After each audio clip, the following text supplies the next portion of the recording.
Bukas i-update natin muli para masimulan po natin yung pag-layout natin dito.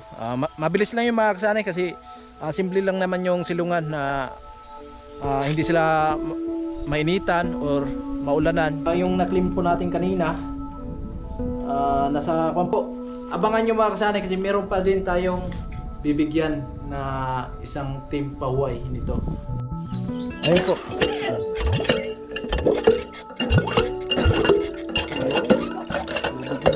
Tubig. Yan, malinis na yung tubig oh. Swanis Angel, kaya maraming salamat sa iyo ma'am at sa buong pamilya mo, at ingat po palagi sa trabaho, more blessing, at napakalaking tulong po to para dito sa puso po. At siya yung tao na handang tumulong sa nangangailangan. Hirap ng buhay at pagsubok man ay naranasan. Nagsumikap makaahon ng narap lahat ng alon. Siya si sanay para soon natubong ka na mas matik. Isang tao lang maghirap pero may pagsusumikap. Isa din sa may pangarap na tumulong sa mahirap. Sa simpleng paraan naghahati ng kasiyahan sa mga kababayan at nahihirapan. Hatid niya ay saya kasama ang munting ayuda para sa... Yo, what's up mga kasanay? At ang oras po natin ay alas 2 ng hapon. Kakarating ko lang galing dun sa bayan ng San Pascual. Kasama ko sila si Inday. At pumunta kami ng clinic para mapacheck up po si Baby. Thank you Lord kasi okay na po yung paa ni Baby. At may lagnat ng kaunti si Baby kaya hindi nakasama si Inday dito sa pag-update natin. Maraming salamat sa lahat ng nag-sponsor dito sa puso po natin. Napaka the best at syempre napakalapit ng igiba natin dito mga kasanay. At ngayon po mga kasanay, meron tayong good news para dito sa puso po. At kahit na tapos na yung puso, so meron pa rin nagpahabol para sa budget po dito, no? Nung nakaraan pa sana to mga kasanay, nung nagsimula tayo dito, ngako si ma'am na magpapadala siya para daw dito sa budget natin sa puso. So ngayon po hindi ko alam bakit naantala yung pagpapadala ni ma'am. So ganun pa man, tinupad talaga ni ma'am para dito sa budget nga. Ma'am Swanis Angel, kaya maraming salamat sa iyo ma'am at sa buong pamilya mo, at ingat po palagi sa trabaho, more blessing, at napakalaking tulong po to para dito sa puso po. At ngayon po napasyahan ko na gagawan ko na lang ng kubo-kubo kasi meron naman tayong budget, no? So kahit papano, so malaking tulong para dito sa naglalaba or maliligo, no? So hindi na sila masyadong maiinitan dito mga kasanay kasi yung puno ng mga kahoy hindi pa naman gaano kalakihan, kaya hindi pa silungan ng maayos, no? Kaya malaking tulong po yung pinadala mo ma'am. At ngayon po ayun nga, nag-update tayo dito. Pakita ko sa inyo kung saan tayo banda mag layout para sa kubo-kubo po dito. So bayanihan lang yung gagawin natin dito mga kasanay. Kung walang trabaho yung taga rito, so pwede tayong bayanihan na lang, no? So yung gagawin natin na poste dito po ay buhos na lang mga kasanay para hindi mabubulok at matibay, no? So yung gawin natin na purma, yung yero na lang, no? Yun na lang po yung gagawin natin mga kasanay. Kaya hindi natin kasama si Inday kasi nandun po sa taas at nagbantay dun sa Baby namin. At ipapakita ko sa inyo yung puso po natin. Kaya maraming salamat sa mga sponsor natin dito na magigiting. Kaya maraming salamat at ingat na po tayo palagi at more blessing po. Ayun po.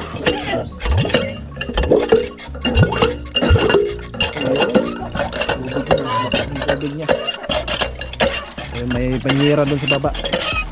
Maraming salamat sa mga sponsor dito mga kasani. Right. Ay, Tata Art. Na? Damo magtubig? Damo. Ay. Punta sila sa Kalabaw, Tata Art. Tapos Nanay Inday. So dito tayo mag-layout mga kasani. Bali 4 na poste lang, no? Yung buhos na poste po yung ipapatayo natin dito para matibay at hindi mabubulok siya. In case man na mabasa siya sa ulan or tubig, yung pinakapuno niya, so hindi siya mabubulok agad, no? So bali 4 lang na poste mga kasanay yung gagawin natin dito. Kaya maraming salamat again kay Ma'am Swanis Angel. Napakalaking tulong ma'am para dito sa maging puso po namin dito. Kaya maraming salamat sa lahat ng nag-sponsor, no, sa puso po natin, kay Sir Kuyang, tapos kay Sir Aguila, Sir Rolando Abaya, Sir Marvin, Kuya Obet, kay Kuya Libby. And maraming salamat po sa inyo sa sponsor nyo para makatubig po yung taga rito. At syempre especially sa amin, no, maraming salamat. Napakalaking tulong po talaga sa taga rito. So yun na po yung gagawin natin dito mga kasanay. Siguro bukas i-update natin muli para masimulan po natin yung pag-layout natin dito. Mabilis lang yung mga kasani kasi simple lang naman yung silungan na hindi sila mainitan or maulanan kung malakas yung ulan pag naglalabas sila dito. So safe sila at isa pa, hindi sila masyadong haggard sa init mga kasani, no? So yung importante lang dito yung naglalaba talaga no? Pag naglalaba ka, kasi yung puno po ay hindi naman gaano kalakihan siya, so hindi pa makadipinsa ng init or ulan mga kasani. At dito tayo mag-layout siguro bukas.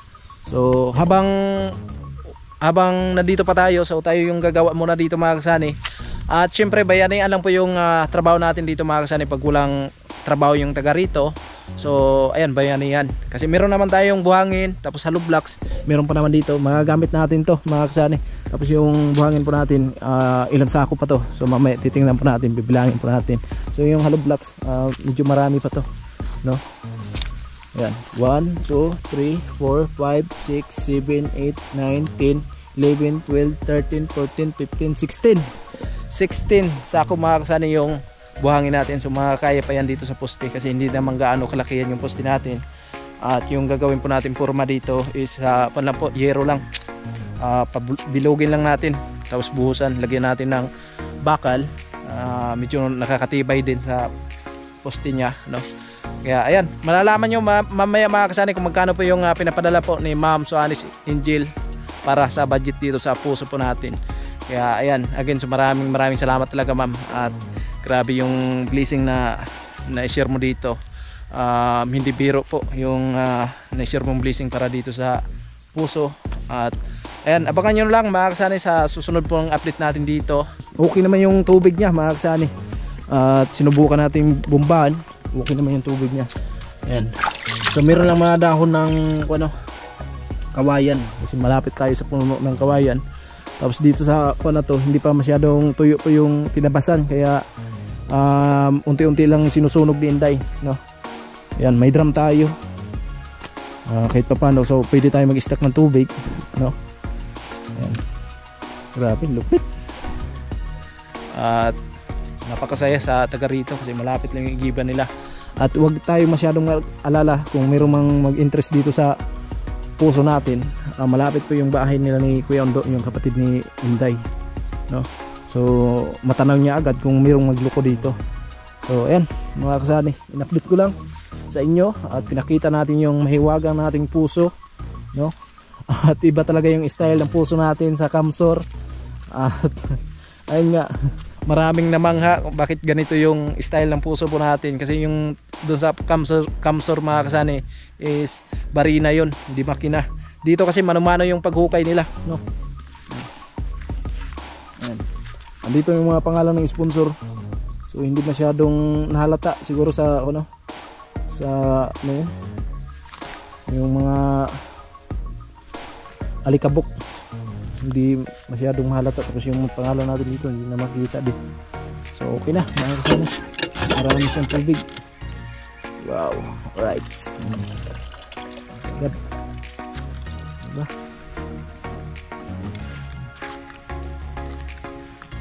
Yung islap natin, oh.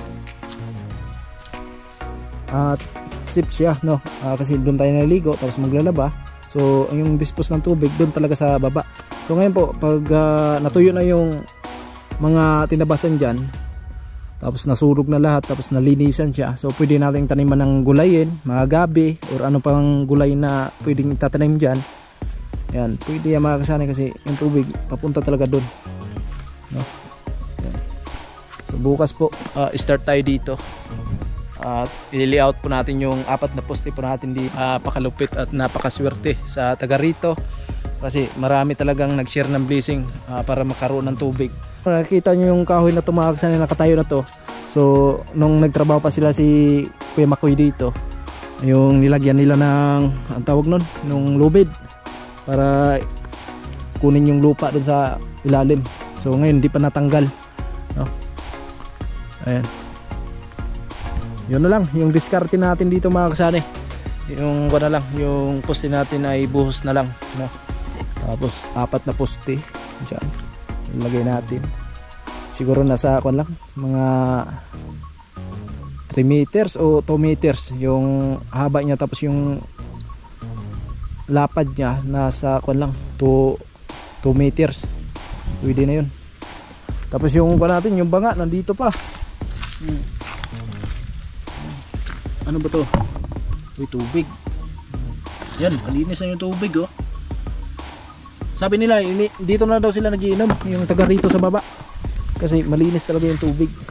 Tapos isa pa, nung hinukayan to nila ni Kuya Makoy, bago sila umakyat, hinugasan talaga nila yung ilalim, tapos nilimas talaga yung tubig na nandun po sa ilalim, at nilimasan talaga yan bago iniwanan nila. Tapos nilagyan pa ng trapal yung ibabaw ng hinukayan nila para hindi malaglagan ng bato or dumi sa ilalim. Kaya malinis talaga siya. Kagsani. At ayan. Diba? Okay na.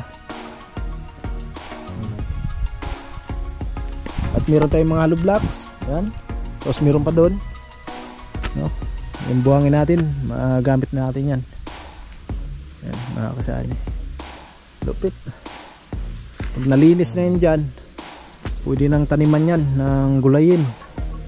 Tapos yung drum natin nandito lang po, i-stack lang muna natin dito. Wala pala tong laman, so mabuti pa nito dalhin natin doon sa taas, doon sa bahay. Pwede natin ilagay ito doon sa likod, kasi sayang yung tubig pag umuulan, so walang drop doon sa likod, kaya dalhin natin yan doon mga kasani. At ayan, so bukas abangan nyo na lang mga kasani, mag-update tayo dito. At ayan, simula tayo sa ating trabaho dito. So bayanihan lang muna tayo mga kasani. At pag walang trabaho yung mga taga rito, kasi yung iba po ay busy po talaga, nagtatrabaho sila sa kalsada. Pag wala silang trabaho, so yan, patulong tayo dito, no? Kasi tayo lang naman yung manginginabang dito sa tubig, kaya tulungan lang kami dito mga kasani. Alright, so ay mga kasani, nandito na po tayo sa bahay. At ngayon po ay papakita ko sa inyo kung magkano po yung pinapadala po ni Ma'am Suanis Angel. So ito na po, yung na-claim po natin kanina. Nasa kwan po, 12,251, no? Ayan. Ayan po. Ayan. So ito po yung pira mga kasani. At ngayon po, abangan nyo mga kasani, kasi meron pa din tayong bibigyan na isang team pahuway nito, no? So abangan nyo na lang. At maraming salamat again kay Ma'am Suanis Angel. Maraming salamat sa iyo ma'am at sa buong pamilya mo. At ingat po palagi, more blessing.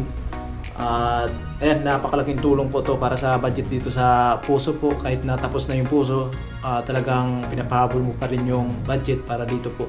At ngayon po ay yun na nga po yung plano natin, na gagawa na lang natin ng kubo-kubo, kahit papano. So malaking tulong po yun pag mayroon pong naglalaba, so hindi gaano mainitan sila or malakas mang ulan, so sip sila mga kasani, no?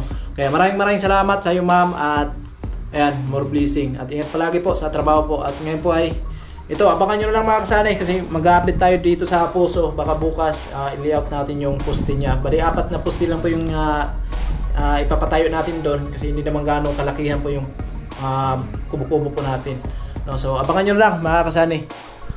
Ayan, so again mga kasani, maraming salamat sa patuloy yung suporta, sa lahat ng hindi may skip ng ads, sa lahat ng minamahal naming viewers, sponsor. Ayan, tapos puso po kami nagpapasalamat.